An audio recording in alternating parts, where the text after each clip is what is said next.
Hey friends, Drew and Tracy here, hanging out in our basement working on doing a little cleaning and purging. As I've been doing some of the self-development, personal development stuff that we've been studying, the common theme keeps coming up is you can't move forward as long as you're holding on to some old stuff. And if you've got too much clutter, too much things going on where you're really stuck in where you were, you can't get free enough to move forward. So it's been a theme that's been ongoing in my life for a while, and I've been taking little baby steps at it. And today we're kind of making a big stint going through old college stuff. And you know, you figure you spend, when I went to school, $80,000 on college. You know, every piece of paper, every book you read, everything is invaluable, and you need to hang on to it because you know, you never know. You want to use that again. You don't want to have wasted that $80,000.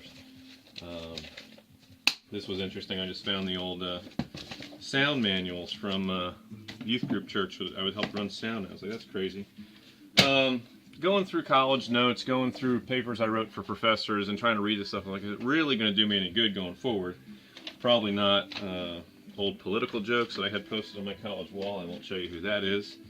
And I've really started to kind of get this idea in my head that a big part of college, I think like 50% of it's probably the experience that you get of going through the process of doing it. I mean, doing the financial aid, dealing with the administration on different things, dealing with the registrar, figuring out your classes. That was like practice for real life. And that's very, very valuable. And the other 50% of it is probably whatever book knowledge that you pick up and that you get out of it while you're there. But here I am now, 16, 15 years out of college, saying, okay, do I really need my notes from world history, from psychology, from sociology? And yeah, it's still relevant to what Tracy and I are doing, but am I really going to go back and read the academic stuff when it comes to dealing with some of the real world issues? If we got back into the youth ministry realm, would I really go back to the academia of youth ministry and the theory behind it all, or would I just go and do it? So we're starting to dump stuff. And I would encourage you to take a look at, you know, your life and what are you hanging on to and saying, is this really important? I'm finding old papers from high school. I'm like, oh, I'll read this one day and it'll bring me back fond memories. No, it's going to read back where the teacher circled and read all the things that I wrote wrong and spelled wrong. And yeah, some of it's worth hanging on to. There's some papers I'm like, oh, this is my opinion on something, or what I wrote about something, or what I researched on something that gives me an insight into who I am and who I was and where I came from to get where I am today and that path. But a lot of the rest of it, I'm just not really seeing the value in anymore as we're trying to really get freed up to go in the direction that we feel called to go in, the vision that we've been given for our lives, and the direction that Tracy and I want to go. This stuff just isn't relevant anymore, and it's time for it to go. So we've got a whole pile of, this is all old college recycling and it's going out. And who knows what else we'll come across as we're trying to get through the rest of this pile to make space for some other things. So that's what we're doing today.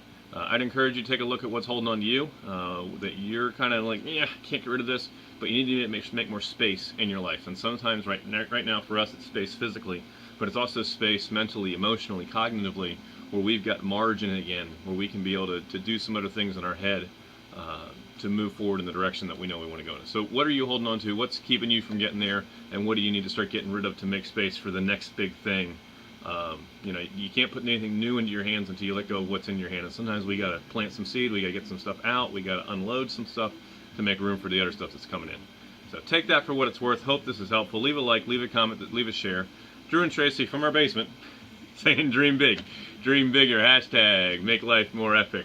We'll catch you guys on another video, 855-21-GOALS or www.justhelp2two.com. Bye for now.